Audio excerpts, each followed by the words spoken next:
बेलापुर नाम के गांव में नमन अपनी पत्नी नीता और इकलौता बेटा सौरभ के साथ रहता था। नमन के पास बहुत बड़ा आलीशान घर, पैसा, कपड़े, गाड़ियाँ, सब कुछ था।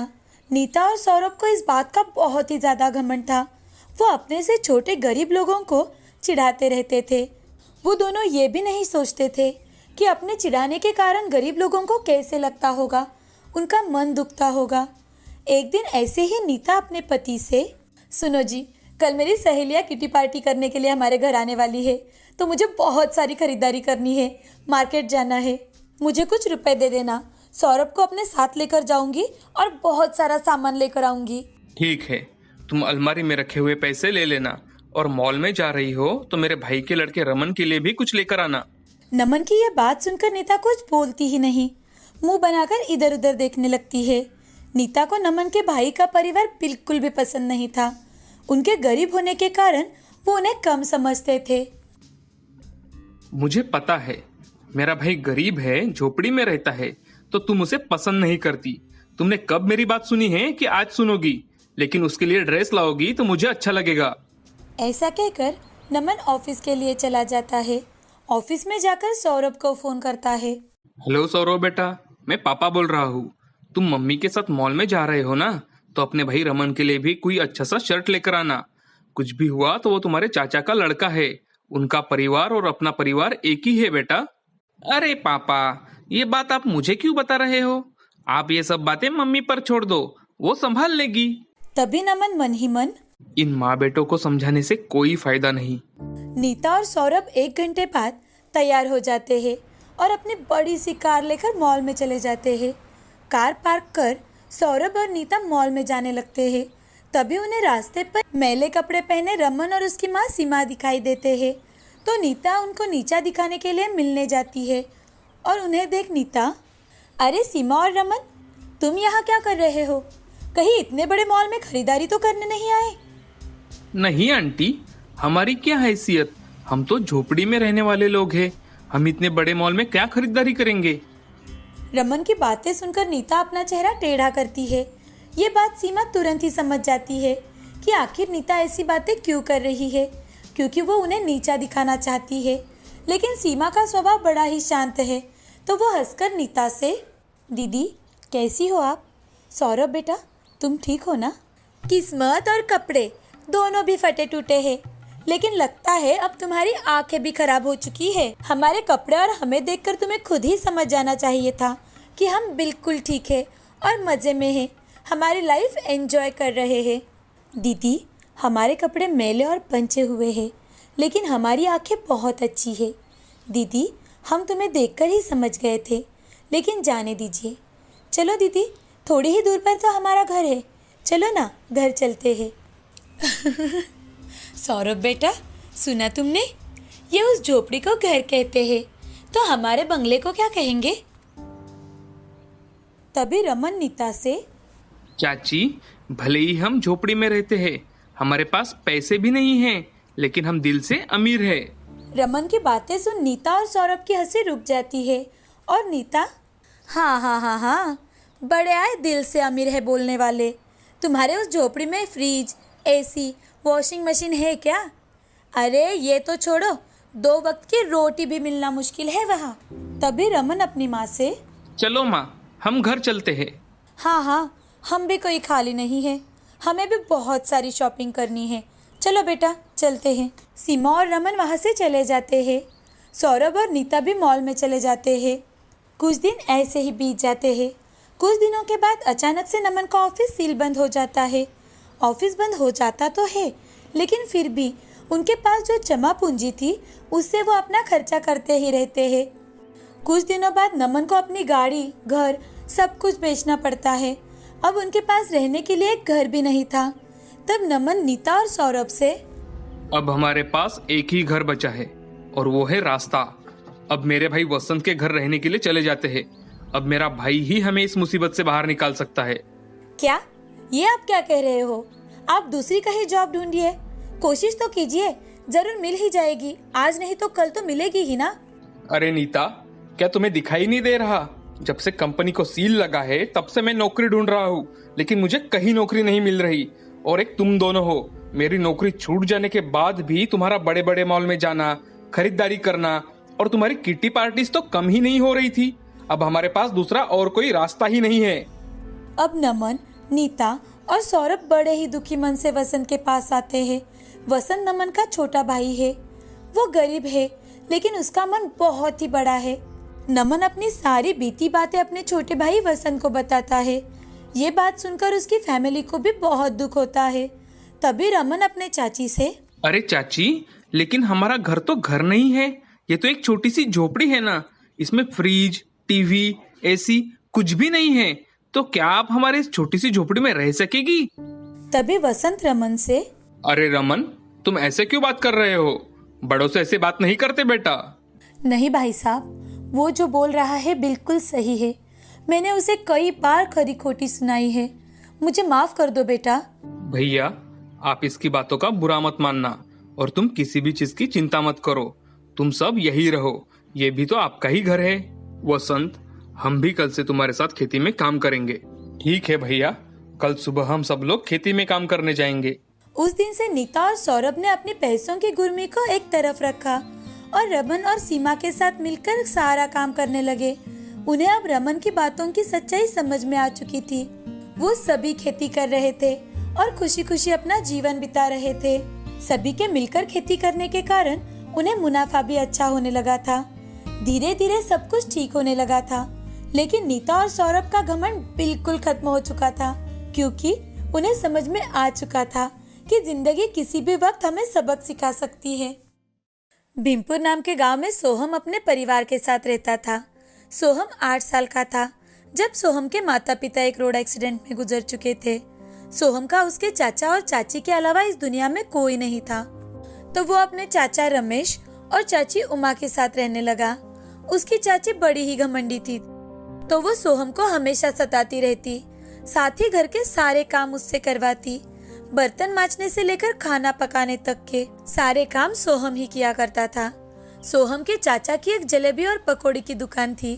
वो भीमपुर की सबसे बड़ी दुकान थी। अब सोहम 7वीं कक्षा में था। जैसे जैसे वो बड़ा हो रहा था तो उसकी भूख भी बढ़ रही थी, लेकिन उसकी चाची उसे पेट भर खाना भी नहीं देती थी। एक दिन जब सोहम खाना खाने बैठता है तो चाची उससे, वाह वाह वाह वाह वाह, क्या खाना खाया जा रहा है भाई साहब, पंच पकवान। अरे जरा कम खाया करो, कम।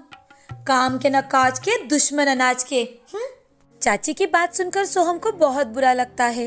वो चाची से, चाची, जो घर में बना था वही खा रहा हूँ। आज मुझे बहुत भूख लगी थी। लगी थी ना, अब तो नहीं लगी है ना। खाना तो खा लिया ना, तो अब बस करो। मेरा बेटा तो देखो कितना दुबला पतला हो चुका है। जरा उसके लिए ऑरेंज जूस तो लेकर आना और जूस देकर यहाँ से निकल जाओ मेरी नजरों के सामने से। इतना बड़ा हो गया है, लेकिन फिर भी अकल नहीं आई इसे। चाची और सोहम की बात रमेश ने सुन ली थी। उन्हें भी ये बात बिल्कुल भी अच्छी नहीं लगी। उन्हें भी ये बात सुनकर बहुत बुरा लगता है। वो उमा के सामने कुछ भी नहीं बोल पाते थे। वो चुपचाप वहाँ से बाहर चले जाते हैं। सोहम भी रोने लगता है। रोते रोते मन ही मन अपने माँ पिताजी को याद करने लगता है। वो अपनी थाली उठाकर साफ करके अच्छे से एक जगह रख देता है। अब वो घर के बाहर आता है, तभी उसके चाचा जी उसका बाहर इंतजार कर रहे थे। वो सोहम से, सोहम, यहाँ आओ बेटा। तुम्हारी चाची जिस तरह से तुमसे बात करती है वो मुझे बिल्कुल अच्छा नहीं लगता। आज से तुम स्कूल की छुट्टी होने के बाद सीधा दुकान पर आया करो, वहाँ का काम सीख लिया करो, ताकि तुम अपनी जिंदगी में कुछ अच्छा बन सको। चाचा जी, लेकिन मेरी ऐसी क्या गलती थी कि मेरे माँ पिताजी मुझे अकेला इस दुनिया में छोड़ गए? सोहम की ये बात सुनकर रमेश को बहुत बुरा लगता है। वो उसे गले लगा लेता है और सोहम से, नहीं बेटे, ऐसे नहीं कहते, मैं हूं ना। अब चलो तुम मेरे साथ। तुम्हें भूख लगी है ना, मैं तुम्हें अभी जलेबी खिलवाता हूँ। दोनों मिलकर रमेश की दुकान पर जाते हैं। रमेश सोहम को पेट भर कर जलेबी और पकोड़े खिलवाता है। सोहम हर रोज थोड़े समय के लिए अपने चाचा के दुकान पर जाने लगा और वहाँ जाकर पकोड़े और जलेबी बनाना सीखने लगा। छुट्टी के दिन तो वो पूरा दिन दुकान पर जाने लगा और ये बात चाचा जी ने उमा को बड़े अच्छे से समझा दिया था कि कैसे वो सोहम से दुकान का सारा काम करवा रहे हैं और दूसरी ओर बेचारी सोहम की मदद करने लगे। लेकिन घर आने पर चाची उसे बहुत डांटा करती थी, साथ ही रात के बचे सारे काम भी उससे करवाती थी। अब 2-3 साल ऐसे ही बीत जाते हैं। सोहम की स्कूल भी छूट चुकी थी। अब एक दिन सोहम अपने चाचा जी से, चाचा जी, मैं चाहता हूँ कि अब मैं शहर जाऊँ। अब मुझे चाची की बातें सही नहीं जाती। शहर जाकर वहीं पर आपकी सिखाई हुई जलेबी और पकौड़ों का बिजनेस करूँगा। लेकिन आप चाची को ये बात मत बताना, नहीं तो वो। बेटा, ये तो बहुत अच्छी बात है कि तुम अपना काम शुरू करना चाहते हो, लेकिन अभी तुम्हारी उम्र ही क्या है बेटा। चाचा जी, आप मेरी बिल्कुल चिंता मत कीजिए, मैं हमेशा आपको फोन करते रहूंगा। सोहम की बात सुनकर चाचा जी को बुरा तो लगता है, लेकिन साथ ही वो खुश भी हो जाते हैं। वो उसे कुछ पैसे देते हैं। अब सोहम अपने चाचा जी का आशीष लेकर वहाँ से शहर जाने के लिए निकल पड़ता है। दूसरी ओर घर जाकर चाचा जी चाची को ये बात बताते हैं कि सोहम घर छोड़कर चला गया है। ये बात सुनते ही चाची, चलो अच्छा हुआ, खुद ही चला गया, बला टल गई समझो। सोहम शहर में जाता तो है, लेकिन अब कैसे करना है, क्या करना है, उसे कुछ भी समझ में नहीं आ रहा था। वो वहाँ पर कुछ काम ढूंढता है तो उसे एक होटल में वेटर का काम मिल जाता है। इस काम के साथ साथ वो अब अपनी खुद की पकोड़े की गाड़ी शुरू करने की ठान लेता है। 1 साल बाद ही वो अपना खुद का ठेला खरीदता है और उस पर मूंग पकोड़ा, आलू पकोड़ा, पालक पकोड़ा और साथ ही जलेबी रखना शुरू कर देता है। 1-2 सालों से ज्यादा मुनाफा नहीं होता, लेकिन धीरे धीरे करके उसका बिजनेस अच्छा चलने लगा। लोगों को उसके हाथ के बने पकोड़े बहुत पसंद आते थे। उसने अलग अलग प्रकार के पकोड़े बनाने के कारण उसकी रेहड़ी पर लोगों की हमेशा भीड़ लगी रहती। तो अब उसने कुछ कुर्सियाँ खरीद ली ताकि लोगों को बैठने में कोई तकलीफ ना हो।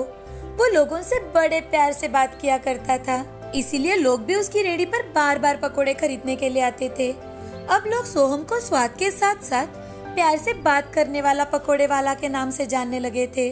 वो हमेशा ही अपने चाचा जी से बातें करता था, उन्हें सारी बातें बताता था। अब उसने एक छोटा सा घर खरीद लिया था। कुछ ही दिनों बाद उसे मीना नाम की लड़की से प्यार हो जाता है। मीना एक गरीब घर की लड़की थी। वो बहुत ही सीधी सादी लड़की थी। वो वहीं पर एक रेहड़ी पर काम किया करती थी। तो अब वो मीना के माता पिताजी से बात करता है और उससे शादी भी कर लेता है। शादी के बाद मीना भी उसे उसके काम में मदद करती है। वो धीरे धीरे कर बहुत बड़ा आदमी बन जाता है, उस शहर का एक प्रतिष्ठित व्यक्ति बन जाता है। इस कहानी से हमें ये सीख मिलती है कि चाहे जो भी परिस्थिति आए, हमें हारना नहीं है। कहीं ना कहीं से रास्ता निकल ही जाता है। काम कोई भी हो, अगर मन लगा कर करो तो हमें उसमें सफलता जरूर ही मिलती है।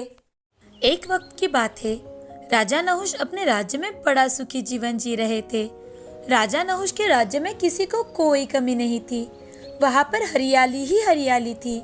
सब कुछ ठीक चल रहा था कि एक दिन अचानक से भस्मासुर नाम का एक जादूगर राजा नहुष के राज्य में आ गया, जिसे वरदान था कि वो जिसके भी सिर पर हाथ रखे वो भस्म हो जाए। अचानक से महाराज के राज्य में भस्मासुर आने के कारण उथल-पुथल मच चुकी थी। ये खबर लेकर एक सैनिक महाराज के पास आया और महाराज से, महाराज की जय हो। महाराज, हमारे राज्य की सीमा पर कोई भस्मासुर नामक जादूगर ने प्रवेश किया है। कहा जाता है कि वो जिस किसी चीज या किसी के भी सिर पर हाथ रख दे तो वो भस्म हो जाता है। महाराज महाराज ये बात सुनकर बहुत ही ज्यादा परेशान हो जाते हैं, साथ ही उन्हें गुस्सा भी आता है। वो खड़े रहकर, क्या भस्मासुर एक जादूगर? आखिर हमने उसका क्या बिगाड़ा था जो वो हमारे राज्य में आकर लोगों को परेशान कर रहा है? हमें अभी उसको सबक सिखाना पड़ेगा। महाराज के ऐसे कहते ही उनका सेनापति महाराज से, महाराज, आप सत्य कह रहे हो, लेकिन इस वक्त हमें शांतिपूर्वक कार्य करना चाहिए। अगर हम जल्दबाजी में कोई कदम उठाए तो वो कुछ गलत न हो जाए। महाराज, हम कुछ ज्यादा ही क्रोधित हो चुके थे, जिस कारण हम गलत फैसला भी कर सकते थे।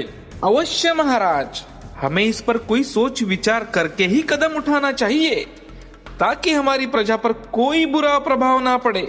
महाराज और सेनापति की बात चल रही थी कि तभी दूसरा सिपाही खबर लेकर वहाँ पर आता है।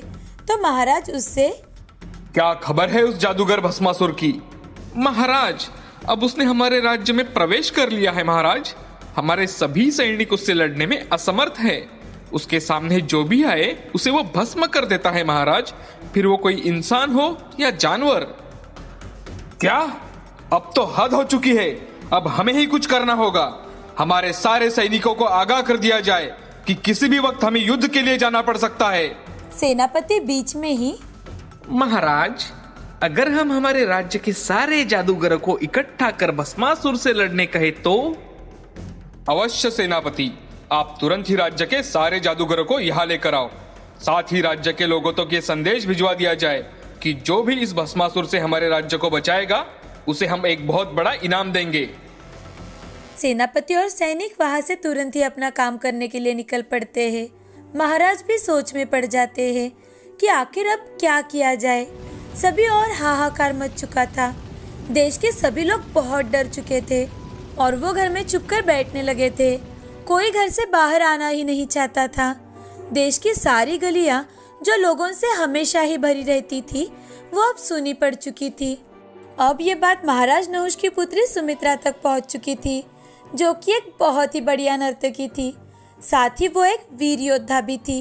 अब वो भस्मासुर नामक जादूगर के बारे में सुनकर तुरंत ही अपने पिताजी के पास राज्यसभा में प्रवेश करती है, जहाँ पर राज्य के सारे अधिकारी बैठे विचार विमर्श कर रहे थे। तभी राजकुमारी सुमित्रा महाराज से, प्रणाम पिताजी, मैंने जो सुना है क्या वो सब सच है? हाँ पुत्री, अब तुम्हें क्या बताएं कि राज्य की हालत क्या से क्या हो चुकी है। हमने ऐसी कौन सी गलती की है जिसकी सजा ये जादूगर हमें देना चाहता है? महाराज की बात पूरी हुई भी नहीं थी कि राजकुमारी महाराज से, महाराज, मैं आपकी पुत्री सुमित्रा उस जादूगर से मिलना चाहती हूँ। महाराज के साथ साथ सारे अधिकारी भी चौंक जाते हैं। महाराज सुमित्रा से, तुम जानती नहीं, वो बहुत शक्तिशाली है। अगर वो सिर्फ किसी के सिर पर हाथ रख दे तो तुरंत वही भस्म हो जाता है। सभी लोग इतने डरे हुए हैं कि उसका सामना कोई नहीं करना चाहता। पिताजी, मुझे एक मौका तो दीजिए ताकि मैं आपको दिखा सकूं कि मैं आप ही की पुत्री हूँ। ठीक है पुत्री, अगर तुम्हारे भाई यहाँ होते तो शायद ही तुम्हें इस जादूगर का सामना करना ना पड़ा होता। तभी सुमित्रा महाराज का आशीष लेकर वहां से निकल पड़ती है। सुमित्रा दिखने में बहुत ही सुंदर थी। उसकी सुंदरता के चारों कोसों में चर्चा थी। तो जैसे ही सुमित्रा जादूगर के सामने जाती है तो उसे देखकर भस्मासुर राजकुमारी सुमित्रा की ओर देखता ही रह जाता है। वो उसके प्यार में पड़ जाता है। राजकुमारी सुमित्रा सोच विचार कर वहां सज धज कर आई थी। तो भस्मासुर सुमित्रा से, हे सुंदरी, तुम कौन हो? इतनी सुंदर लड़की मैंने आज तक नहीं देखी। क्या तुम मुझसे शादी करना चाहोगी? भस्मासुर की बात सुनकर सुमित्रा थोड़ी सी शर्माने का नाटक करते हुए भस्मासुर से, जी अवश्य, मैंने आपकी ताकत के बड़े चर्चे सुने हैं। ये बात सुनते ही भस्मासुर को अपने आप पर गर्व होता है और वो खुश हो जाता है। तभी सुमित्रा, मैं आपसे शादी करने के लिए तैयार हूँ, लेकिन मैंने भगवान के मंदिर में अपनी शादी से पहले अपने होने वाले पति के साथ नृत्य करने का व्रत कहा था, तो आपको मेरे साथ वहाँ नृत्य करना होगा। क्या आप मेरे साथ वहाँ नृत्य करेंगे? भस्मासुर सुमित्रा की सुंदरता देखकर उसके प्यार में इतना ज्यादा पागल हो चुका था कि सुमित्रा जो कहे वही वो कर रहा था। अब बातों बातों में सुमित्रा उसे मंदिर लेकर जाती है और उसके साथ एक सुंदर सा नृत्य करने लगती है। वो जैसा जैसा नृत्य करे वैसे ही वो करने लगा था। अब नृत्य रंग में आने लगा था कि सुमित्रा ने अपना हाथ अपने सिर पर रख दिया। जैसे ही सुमित्रा ने अपने सिर पर हाथ रखा, भस्मासुर ने भी अपना हाथ खुद के ही सिर पर रख दिया। अब भस्मासुर खुद ही राख हो चुका था। सुमित्रा ने उसके वरदान को ही उसका शाप बना दिया। राजकुमारी सुमित्रा की ये चालाकी देखकर सारे लोग चौंक जाते हैं और उसकी जय जयकार करने लगते हैं। अब राज्य में सभी लोग फिर से खुशी खुशी रहने लगे। सारी ओर खुशियाँ ही खुशियाँ फैल चुकी थी। अब महाराज ने अपने राज्य की गद्दी पर राजकुमारी सुमित्रा का ही राज्याभिषेक करवाया।